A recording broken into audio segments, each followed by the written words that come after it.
Sunod sa dagdag na leave sa mga magulang na dadalo sa school activities, isinusulong sa Kamara.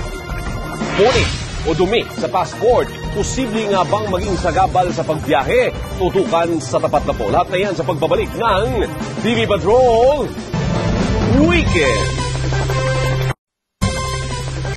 Itinutulak sa Kamara ang isang batas na magbibigay ng 3 araw na dagdag na leave with pay sa mga magulang para makadalo sila sa school activities ng kanilang mga anak. Nagpapatrol, Justin Logan. Marami sa mga magulang na tulad ni Walter ang napipilitang lumiban sa trabaho para makadalo sa school activities ng kanilang anak.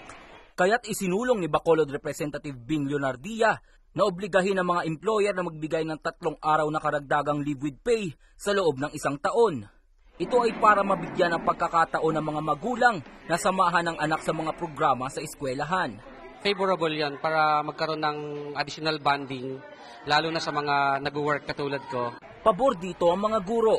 Giit nila, importante na makapunta ang mga magulang sa mga mahahalagang aktibidad ng kanilang mga anak. If you give them time, alam nila na mahal sila ng magulang nila. Nabuboost din yung mga anak nila pag nandun ng presence nila Suportado din ng DepEd ang panukala. Napakaganda po ng konsepto na yan na hindi lamang po ang ating mga guro o yung mga kawani ng ating mga pampublikong paaralan, maski pang pribadong paaralan, ang may pakialam po dito, kundi pati na rin mismo ang mga magulang. Kapag naisabatas ito, maaaring magmulta ang mga lalabag ng hindi tataas sa 25,000 piso. Justin Logan, ABS-CBN News.